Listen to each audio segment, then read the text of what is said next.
तो आज हम पढ़ेंगे application of dimension analysis. Application पढ़ रहे हैं, क्या पढ़ रहे हैं बेटा? एप्लीकेशन। किस चीज की एप्लीकेशन?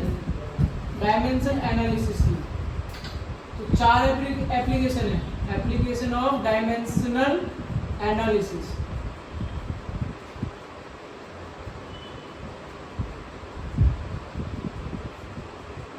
ठीक है, डायमेंशनल एनालिसिस 4 एप्लीकेशन है, 4 या 3 जो भी है। तो पहली एप्लीकेशन है, आते हैं अभी, to convert a physical quantity, conversion to conversion. ठीक है, पहला क्या है? कन्वर्जन। कन्वर्जन डाल लीजिए, conversion. Conversion of one physical quantity to another physical quantity. सवाल तो बहुत सारे हैं, मैं आपको एक सवाल करा देता हूं जिससे आपको ये समझ में आ जाए कि कन्वर्जन किस तरीके से होता है। ठीक है, चलो एक छोटा सवाल ले लेता हूं अपनी तरफ से। जैसे आप एक चीज बताइए, universal gravitational constant, universal gravitational constant की यूनिट क्या होती है? वैल्यू क्या होती है? 6.673 इंटू 10 की power minus 11 newton metre square पर केजी स्क्वायर।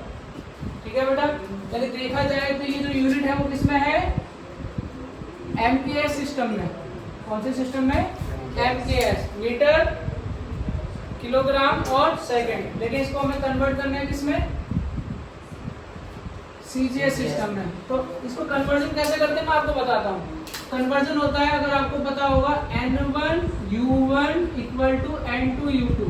तो मतलब जो आपने N1U1 और N2U2 वाला जो मेथड पढ़ा था वो यही है, यानी वो कन्वर्जन में यूज होगा। N1 मतलब ये वैल्यू, न्यूमेरिकल वैल्यू। और न्यूमेरिकल वैल्यू कितनी है इसकी बेटा? न्यूमेरिकल वैल्यू है 6.673 इंटू 10 की पावर माइनस 11। यूनिट क्या है इसकी? यूनिट न्यूटन मीटर स्क्वायर पर केजी स्क्वायर। ये रहा न्यूटन, ये रहा मीटर स्क्वायर, ये रहा पर केजी स्क्वायर। इतना समझ में आ गया? इक्वल टू में N2 कितना है? हमें N2 निकालना है। और यूनिट कितनी है? U। अब देखो यूनिट क्या होगी, तो आपको क्या करना पड़ेगा, इसको आप MLT में कन्वर्ट करना पड़ेगा। इसमें MLT में, MLT समझते हो? मास, लेंथ और टाइम। तो न्यूटन का डायमेंशन क्या होगा? ये क्या लिखा है? न्यूटन मीटर स्क्वायर पर केजी स्क्वायर। न्यूटन का डायमेंशन क्या होगा बेटा, जल्दी बताओ? MLT minus 2। भूल गए क्या? मीटर का क्या होगा? L square. और किलोग्राम का क्या आएगा बताओ? M minus 1 L cube T minus 2। समझ में आ गया? M माइनस 1 यानी मास M हो जाएगा माइनस 1, लेंथ 3 हो जाएगा और T कितना हो जाएगा? समझ में आया? Very good. तो इसका मतलब है मुझे सीजीएस में कन्वर्ट करना है। एमकेएस में इसकी यूनिट कितनी है? एमकेएस में अगर देखोगे मास, मतलब कि मास माइनस 1 है, लेंथ 3 है और टाइम माइनस 2 है। समझ में आया बेटा? और इसको किस में करना है? सीजीएस। सी मतलब सेंटीमीटर ग्राम सेकेंड। तो ग्राम की पावर माइनस 1, सेंटीमीटर की पावर 3 और सेकंड की पावर माइनस 2। इसको कहते हैं एमकेएस सिस्टम को सीजीएस सिस्टम में कन्वर्ट करना। एमकेएस मीटर किलोग्राम सेकंड को सेंटीमीटर ग्राम और सेकंड में कन्वर्ट करना। अब जो न्यूटन वगैरह है इसको आपको किस में कन्वर्ट करना पड़ेगा? एमकेएस में। बिना एमकेएस के काम नहीं चलेगा। क्लियर है? तो कितना आ गया बताना जरा, ये कितना आ गया? इसको मैं क्या लिखूं? अच्छा इधर आ जाओ, सीजीएस में कैसे लिखेंगे इसको? ग्राम, सेंटीमीटर क्यूब और पर सेंटीमीटर। इतना समझ में आ गया? इसको फिर से लिखेंगे, क्या लिखा है ये बताना बेटा? 6.673 मल्टीप्लाई 10 की पावर माइनस 11। इसको कन्वर्ट कर लिया किसमें? एमकेएस में। क्या लिखेंगे? M मतलब किलोग्राम, किलोग्राम की पावर माइनस 1, लेंथ मतलब मीटर की पावर 3 और T मतलब टाइम सेकंड, सेकंड की पावर माइनस 2। इक्वल में क्या आएगा? N2 ग्राम सेंटीमीटर क्यूब पर सेकंड। वो किस में आ जाएगा? डिवाइड में ग्राम डिवाइड में आ गया, सेंटीमीटर डिवाइड में आ गया और सेकंड डिवाइड में आ गया। इतना समझ में आ रहा है? समझ में आ रहा है कि नहीं आ रहा बेटा? आ रहा है समझ में? ये किलोग्राम है, ये ग्राम है, ये ग्राम डिवाइड आ गया, सेंटीमीटर भी डिवाइड में आ गया, सेकंड भी डिवाइड में आ गया। आपको करना क्या है, किलोग्राम के नीचे ग्राम रखना है। कैसे रखेंगे? देखो आप ऐसे लिख लो, ऊपर लिखेंगे किलोग्राम और नीचे रखेंगे ग्राम, और पावर क्या आ जाएगी? -1। पावर कितनी जाएगी? -1। ऊपर लिखेंगे मीटर, नीचे लिखेंगे सेंटीमीटर, पावर कितनी लिखेंगे? 3। और ऊपर लिखेंगे सेकंड, नीचे लिखेंगे सेकंड, पावर कितनी लिखेंगे? देखो बेटा, जो माइनस पावर है ना उसको रेसिप्रोकेट कर दो, तो ये क्या आएगा? ग्राम अपॉन में किलोग्राम और पावर होगी 1। जो केजी था वो नीचे चला गया, इसको रेसिप्रोकेट करने की जरूरत नहीं है। मीटर अपॉन में सेंटीमीटर की पावर 3, और इसको भी कर दो, कर भी दोगे तो कोई फर्क नहीं पड़ेगा। निकाल करें हम लोग, ठीक है, ये मत भूल जाना। और इसके मल्टीप्लाई में 6.67 भी चल रहा है। कितना? 6.67 10⁻11। अब यहाँ कर लेते हैं थोड़ा। ये ग्राम है, ये किलोग्राम है। 1 किलोग्राम में कितने ग्राम होते हैं? 1000 ग्राम, पावर 1। 1 मीटर में कितने सेंटीमीटर होते हैं? 100 सेंटीमीटर, पावर 3। और ये 1 सेकंड अपॉन में 1 सेकंड, पावर 2 है ना? -2 लिख लो, चाहे 2 लिख लो, कोई फर्क नहीं पड़ेगा। रेसिप्रोकल भी करोगे तो सेम ही रहेगा। नहीं आ रहा ना समझ में? आ रहा है?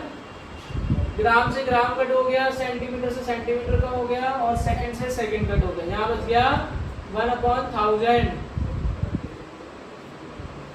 100 की पावर 3, 100 की पावर 3, 1 2 3 4 5 6 नहीं होते। 100 मल्टीप्लाई 100 कितना आ गया? 10 लाख। ये तो 1 बच गया, 1 2 3 1 2 3, कितना बच गया? 10 की पावर 3। मल्टीप्लाई में क्या चल रहा था? 6.673 10 की पावर -11। यस और नो? -11 और 3 कितना आ गया? -8।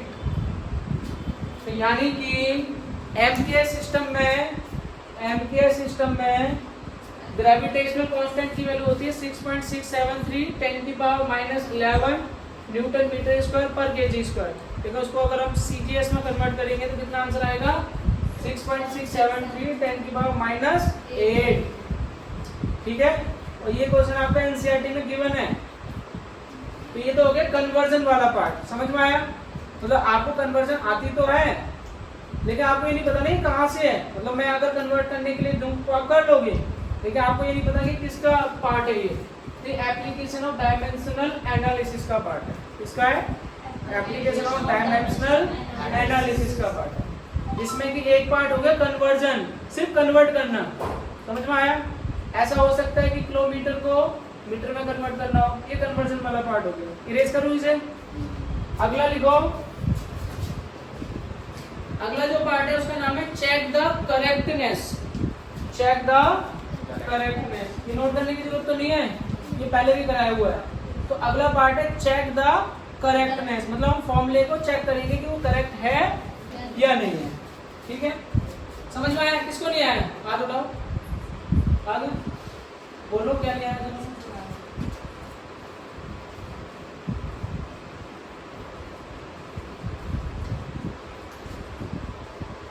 तो जो N1 N2 वाला मेथड है ये कहाँ यूज होता है? कन्वर्जन में। क्लियर है बेटा? तो कन्वर्जन में ये यूज होगा। अब अगला मैंने बोला चेक द करेक्टनेस, मतलब फॉर्मूले की करेक्टनेस को चेक करना। ऐसे कई सारे फॉर्मूले आएंगे जिनकी हमें करेक्टनेस चेक करनी पड़ेगी। ठीक है, तो अब एक सवाल है मेरे पास, उसकी करेक्टनेस चेक करना है, ठीक है। तो चलो एक मैं दे देता हूँ। जैसे मान लो t बराबर, सपोज करो t बराबर दिया है 2 पाई L/G। अब ये फॉर्मूला दिया हुआ है तो हमें चेक करना है कि डायमेंशनली करेक्ट है या नहीं है। क्या बोला? डायमेंशनली करेक्ट है या नहीं है। डायमेंशनली करेक्ट होने के लिए LHS का डायमेंशन फॉर्मूला और RHS का डायमेंशन फॉर्मूला क्या होना चाहिए? सेम होना चाहिए। तो पहले LHS चेक करेंगे। LHS में आपको क्या दिख रहा है यहाँ पे? टाइम, और टाइम का डायमेंशन फॉर्मूला क्या होता है? m0 L0 t की पावर 1।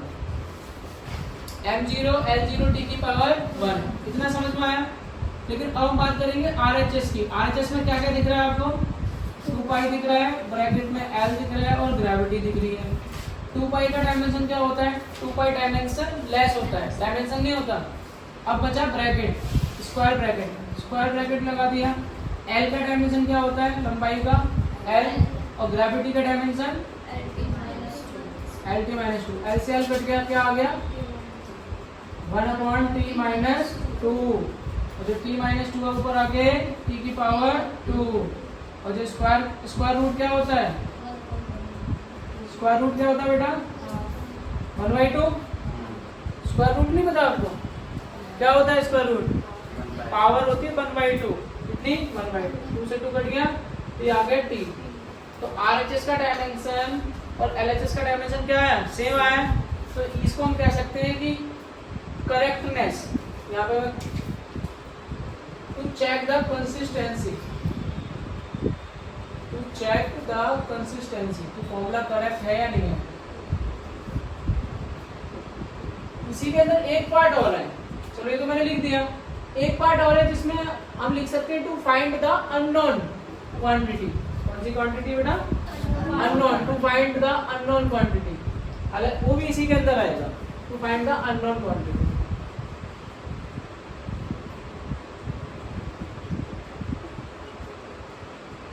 और उसको कैसे करेंगे? उसको हम करेंगे, इधर देखो बेटा, उसको हम चेक करेंगे। जैसे मान लीजिए आपको एक फॉर्मूला दिया है, प्रेशर बराबर A-T² × B × X। अब A और B हमें नहीं पता, हमें पता है प्रेशर का फॉर्मूला, प्रेशर का डायमेंशन, ये प्रेशर है। और A बोला find A and B, find A and B। तो हमें फाइंड क्या करना है? A और B। कैसे फाइंड करेंगे बेटा? एक चीज बताओ, ये बोल रहा है A में से t² माइनस कर दो, A में से t² माइनस कर दो। तो डायमेंशन एनालिसिस हमें ये कहता है कि सेम डायमेंशन में से सेम डायमेंशन माइनस किए जाएंगे, प्लस किए जाएंगे। क्या बोला मैंने? सेम डायमेंशन में से ही सेम डायमेंशन क्या होगा? या तो प्लस होगा, मतलब आप ये बताओ टाइम में डिस्टेंस ऐड कर सकते हैं, तो टाइम में क्या ऐड करेंगे? टाइम। लेंथ में लेंथ ऐड करेंगे, मास में मास ऐड करेंगे, वॉल्यूम में वॉल्यूम ऐड करेंगे। समझ में आ रहा है? तो इसलिए A में से t² घटा रहे हैं, मतलब जो डायमेंशन t² का होगा वही डायमेंशन A का होगा। तो A का डायमेंशन क्या होगा? t² के बराबर। अब t² का डायमेंशन तो t है, टाइम है, तो A का डायमेंशन भी क्या हो जाएगा? t²। समझ में आया बेटा? एक और बार समझाऊं, ये दोनों सेम होंगे। अगर ये कट रहे हैं ना तो दोनों क्या होंगे? सेम होंगे। अगला प्रेशर। अब प्रेशर का डायमेंशन क्या होता है? ml-1 t-2। सही लिखा है? ml-1 होता है, इक्वल टू ऊपर क्या है? A-T²। अब ये मत बोलना कि A में से t कट गया तो 0 आ गया। डायमेंशन में से डायमेंशन ही माइनस होगा और बचेगा क्या? डायमेंशन। अब मैं आपसे ये बोलूं कि 5 घंटे में से 2 घंटे माइनस कर दो तो 0 आएगा। 5 घंटे में से 2 घंटे माइनस करेंगे तो आएगा तो घंटा ही 3 आवर्स आएंगे। 5 hours minus 2 hours equal to 3 hours.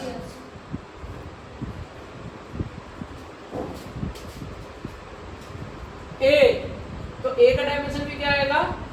A का डायमेंशन भी t आएगा, t का डायमेंशन भी t आएगा। अब चेक करते हैं B का डायमेंशन। B का डायमेंशन नहीं पता, लेकिन X का डायमेंशन क्या है? कुछ आया समझ में? चलो आगे चलते। अरे A में से t 0 नहीं आएगा, टाइम माइनस टाइम 0 नहीं होगा, लेंथ माइनस लेंथ 0 नहीं होगा। 5 metre minus 2 metre equal to 3 metre. अच्छा चलो 2 मीटर माइनस 2 मीटर कितना आएगा? 0 क्या मीटर, तब भी तो मीटर ही रहेगा, तो डायमेंशन थोड़ी ना 0 आएगा, समझ रहे हो? डायमेंशन तो सेम ही आएगा ना। 5 metre minus 5 metre equal to 0 metre, तो 5 मीटर वो भी लेंथ है, 5 मीटर ये भी लेंथ है, और 0 मीटर वो भी लेंथ है। तो हमेशा ध्यान रखना डायमेंशन माइनस डायमेंशन कभी भी 0 डायमेंशन नहीं होगा। मैं प्लस माइनस की बात कर रहा हूँ, डिवाइड की बात नहीं कर रहा हूँ। डिवाइड और मल्टीप्लाई नहीं बोल रहा। लेंथ मल्टीप्लाई लेंथ नहीं होता। मीटर मल्टीप्लाई मीटर स्क्वायर होता है, लेकिन मीटर प्लस मीटर ही होता है। 2 metre plus 3 metre equal to 5 metre. कभी सुना 5 मीटर का स्क्वायर?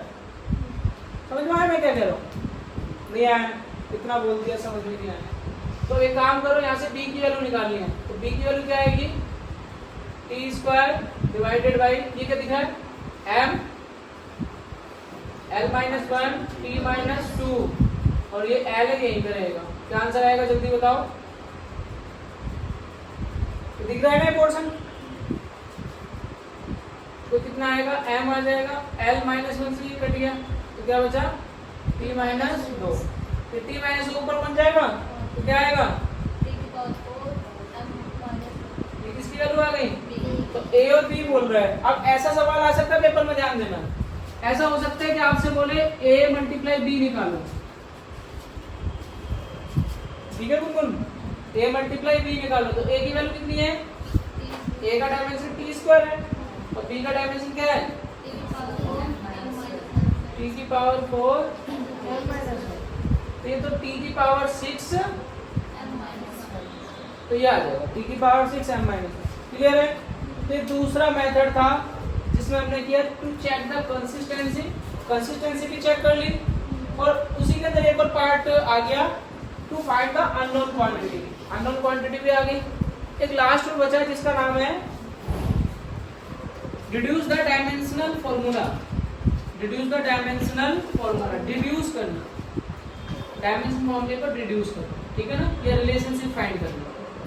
तो किसी भी फिजिकल क्वांटिटी के बीच में रिलेशनशिप फाइंड हो सकता है। इतना समझ में आया? इसे हटा दो। चलो, वैसे ही सवाल किए हुए हमने। सनोरीटा बेटा समझ में नहीं आया वो वाला? आ गया? अच्छा, हटा रहा हूँ। कितने मेथड मैंने करा दिए? 3 करा दिए लगभग। अब चौथा मेथड है जिसका नाम है फाइंड द रिलेशनशिप या डिड्यूस द एक्सप्रेशन है। इसको ऐसे भी बोल सकते हैं, डिड्यूस द एक्सप्रेशन। ये चैप्टर को फाइनल टच दिया जा रहा है, ये इंपॉर्टेंट पार्ट है। सिर्फ क्या लिखा है? डिड्यूस द एक्सप्रेशन फाइंड करना। जैसे फॉर एग्जांपल ऐसे बोल सकता है कि force of the particle is depends on the velocity. किस पे डिपेंड कर रहा है? वेलोसिटी पे, रेडियस एंड मास। यानी किसी पार्टिकल का जो फोर्स है वो किस पे डिपेंड कर रहा है? Velocity, radius and mass. तो find the relation between force and velocity and radius and mass. इसको कैसे करेंगे? सबसे पहले हम मान लेंगे कि force is equal to velocity को हम v लेट कर लेंगे, रेडियस को हम r मान लेंगे, और मास को हम m। तो वेलोसिटी की पावर कितनी है हमें पता है? नहीं पता। पता है क्या? नहीं पता। रेडियस की पावर, तो इसको क्या मानेंगे? a, b और c। फोर्स का डायमेंशन क्या होता है? m1 l1 t minus 2 equal to k। Velocity का डायमेंशन lt माइनस 1 की पावर a। रेडियस का डायमेंशन l की पावर b। मास की डायमेंशन m की पावर c। गलती आप क्या करते हो? सुन लो ध्यान से। l की पावर a, ठीक है? l की पावर a, तो t की पावर, ठीक है, l की पावर b और m की पावर c। तो आप मुझे एक चीज बताओ, एल की पावर कितनी आ गई? ए प्लस बी, ये है और ये है, एल आ गया। और फिर मास, मास क्या है? और फिर टी, टी कितना है? क्लियर है? और यहाँ पे क्या है? एम की पावर 1, एल की पावर 1, टी की पावर, ठीक है। अब बहुत ईजी है, आप लोग गलती करते बार बार। इसमें आपको करना क्या है, मास दिख रहा है यहाँ पे लेफ्ट हैंड में, पावर कितनी है? राइट हैंड में मास दिख रहा है, पावर कितनी है? ठीक है, खत्म बात। लेंथ कितनी है लेफ्ट में? 1, और राइट में a प्लस बी। और क्या है? टाइम, लेफ्ट में -2 है और राइट में क्या है? m से n कट जाएगा बेटा, इतना तो कर लोगे। c की वैल्यू क्या है? l से l कट जाएगा, क्या बचेगा? अब आप बोलोगे सर हमें a और b नहीं पता, कोई बात नहीं, इसे छोड़ सकते। t से t कट गया तो क्या बचा? अब ध्यान देना, आप पूछते सर इस माइनस का क्या करें? अगर दोनों तरफ माइनस है तो कट जाएगा, तो a की वैल्यू कितनी आएगी? यहाँ पे a की वैल्यू पुट करो, b की वैल्यू कितनी आएगी? 1 - 2, और 1 - 2 कितना होता है? -1। वन मत लिख देना, मतलब कुल मिलाकर हम ये कह सकते हैं कि फोर्स इज इक्वल टू के वेलोसिटी की पावर a, वेलोसिटी की पावर a, रेडियस की पावर b, और मास की पावर c। देखो तो अब एक चीज बताइए, वेलोसिटी की पावर कितनी है? 2, a की वैल्यू तो 2 है ना, रेडियस की पावर d की वैल्यू -1 है, और मास की पावर, तो ऐसे लिख सकते हैं इसको, मास की पावर 1, वेलोसिटी की पावर 2, और रेडियस की पावर माइनस मतलब डिवाइड। तो ये निकल गया फोर्स का फॉर्मूला, और कांस्टेंट के। ये क्या है? Reduce the expression. ठीक है, बात समझ में आई? तो ये था हमारा डायमेंशनल एनालिसिस का टॉपिक, यही है, ना इससे ज्यादा है ना इससे कम है। पेपर में डायमेंशन एनालिसिस पूछेगा तो बस इतना ही पूछेगा, या तो कन्वर्जन पूछेगा, ठीक है, या तो कंसिस्टेंसी पूछेगा, वो पूछेगा कि ये बताइए ट्रू है या फॉल्स है, करेक्टनेस, ये फॉर्मूला करेक्ट है या नहीं है, या ऐसा पूछेगा कि अननोन क्वांटिटी ए और बी बताओ, अननोन क्वांटिटी ए और बी, या लास्ट ऐसा पूछ सकता है कि deduce the expression between force and mass and radius and velocity. बात क्लियर हुई? Thank you.